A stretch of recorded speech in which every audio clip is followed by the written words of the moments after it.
ओम शांति। आज सुनते हैं अव्यक्त बाप दादा के 11 फेब 71 के मधुर महावाक्य।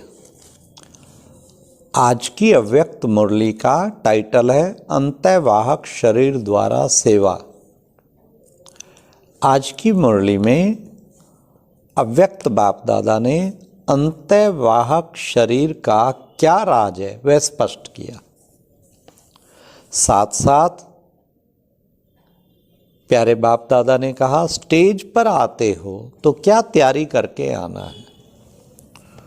फिर बाप दादा ने विश्व कल्याणकारी बनने के लिए कौन सी बात का टेंशन देना जरूरी, और बाबा ने एक और भी पावरफुल स्टेज पर ठहर स्पीच का क्या यादगार बना हुआ है।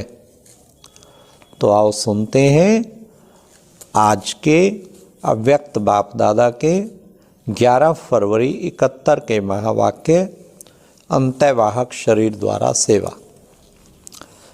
1 सेकंड में कितना दूर से दूर जा सकते हो, हिसाब निकाल सकते हो। जैसे मरने के बाद आत्मा 1 सेकंड में कहाँ पहुँच जाती है। अंतःवाहक शरीर जो कहते हैं उसका भावार्थ क्या है। आप लोगों का जो गायन है कि अंतःवाहक शरीर द्वारा बहुत सैर करते थे, उसका अर्थ क्या है। यह गायन सिर्फ दिव्य दृष्टि वालों का नहीं है, लेकिन तुम सभी का है। यह लोग तो अंतःवाहक शरीर का अपना अर्थ बताते हैं, लेकिन यथार्थ अर्थ यही है कि अंत के समय की जो आप लोगों की कर्मातीत अवस्था की स्थिति है, वह जैसे वाहन होता है ना कोई वाहन द्वारा सैर किया जाता है ना, कहाँ का कहाँ पहुँच जाते हैं। वैसे जब कर्मातीत अवस्था बन जाती तो यह स्थिति होने से 1 सेकंड में कहाँ का कहाँ पहुँच जाते हैं। इसलिए अंतःवाहक शरीर कहते। वास्तव में यह अंतिम स्थिति का गायन है। कितना बाबा ने सुंदर स्पष्ट किया कि अंतिम स्थिति में उसका गायन है। उस वक्त वास्तव में वो जो हमारा सूक्ष्म शरीर है वो वाहन बन जाता है। उस समय आप इस स्थूल स्वरूप के भान से परे रहते हो, इसलिए इनको सूक्ष्म शरीर भी कह दिया है। जैसे कहावत है ना, उड़ने वाला घोड़ा। तो इस समय के आप सभी के अनुभव की ये बातें हैं जो कहानियों के रूप में बनाई गई हैं। 1 सेकंड में ऑर्डर किया यहाँ पहुँचो तो वहाँ पहुँच जाएगा। ऐसा अपना अनुभव करते जाते हो। तो बाबा ने ये अनुभव की खास बात बताई, ऐसा अनुभव करते जाते हो।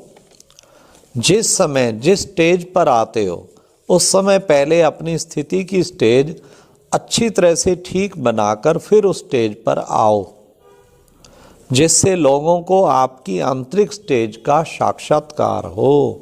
स्टेज पे जाओ, अपनी आंतरिक स्टेज का साक्षात्कार करा के आओ। जैसे और तैयारियां करते हो वैसे यह भी अपनी तैयारी देखो कि अलंकारी बनकर स्टेज पर आ रही हूँ। लाइट हाउस माइट हाउस दोनों ही स्वरूप इमर्ज रूप में हूँ। आपके बाप शब्द में इतना स्नेह और शक्ति भरी हुई है जो यह शब्द ज्ञान अंजन का काम करे। जिस समय स्टेज पर आते हो तो उस समय की स्थिति एक तो तरस की हो, और दूसरी तरफ कल्याण की भावना, और तीसरी तरफ अति स्नेह के शब्द, और चौथी तरफ स्वरूप में शक्तिपन की झलक हो।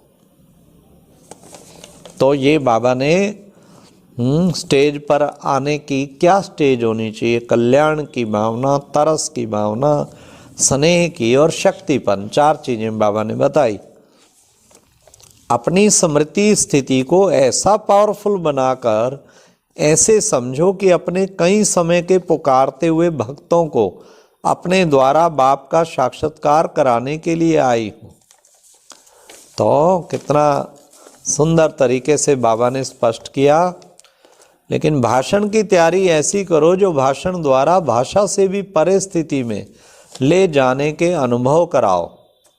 भाषण की तैयारी ज़्यादा करते हैं लेकिन रूहानी आकर्षण स्वरूप की स्मृति में रहने की तैयारी पर अटेंशन कम देते हैं। बाबा ने कहा हाँ वो भी जरूर देना है, वो भी करो, दोनों चीज़ें करनी है ना। तो ये खास बाबा ने विशेष अटेंशन खिंचाया। फिर बाबा ने कहा स्पीच के साथ साथ अगर पुरुषार्थ की स्पीड भी है तो ऐसे स्पीच करने वाले के प्रभाव से विश्व का कल्याण हो सकता है। विश्व का कल्याण, विश्व कल्याणम भाव। क्यों? स्पीच के साथ स्पीड भी हो पुरुषार्थ की। जिन्हों की स्पीच भी पावरफुल, स्पीड भी पावरफुल है, उनको कहते हैं, अब ध्यान से सुनना क्या कहते हैं, उनको कहते हैं विश्व कल्याणकारी। जिन्हों की स्पीच भी पावरफुल और स्पीड भी पावरफुल। मास्टर दुख हरता सुख करता। स्पीच तो स्टेज पर ठहर कर की जाती है, तो आप किस स्टेज पर ठहर स्पीच करते रहते हो? स्टेज पे ठहर के करते हैं ना स्पीच। तो बाबा ने कहा आप किस स्टेज पे ठहर के करते हो? जो बाहर की बनी हुई स्टेज होती है उस पर करते हो क्या? हाँ, स्पीकर को जिस समय कोई स्थूल स्टेज पर आना होता है तो पहले अपनी स्थिति की स्टेज तैयार है व नहीं यह चेक करना है। समझा? ऐसे स्टेज पर ठहर कर स्पीच करने वालों को कहते हैं श्रेष्ठ स्पीकर। ऐसे ही अपनी स्थिति की स्टेज सदैव तैयार रहे, उसके लिए भी इतना ही पुरुषार्थ करते रहो। ऐसी पावरफुल स्टेज पर ठहर स्पीच करने वालों को वहाँ आबू में, स्पीच करने वालों का वहाँ आबू में यादगार है। अब सुनो कौन सा? फिर बाबा ने पूछा कौन सा? किसी बच्चे ने कहा दिल वाला। बाबा दिल वाला तो याद की यात्रा का यादगार है, लेकिन ऐसी स्टेज वालों का स्पीच भी करें और स्टेज भी पावरफुल हो तो उसका कौन सा है वो बाबा बता रहे हैं।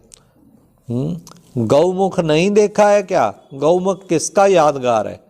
वह मुख का यादगार है। जैसे बाप का यादगार है गौमुख, क्योंकि मुख द्वारा ही सारा स्पष्ट करते हैं। तो सदैव एवर रेडी स्टेज हो। ऐसे नहीं कि समय पर तैयारी करनी पड़े। एवर रेडी स्टेज होने से जो प्रभाव होता है बहुत अच्छा पड़ता है।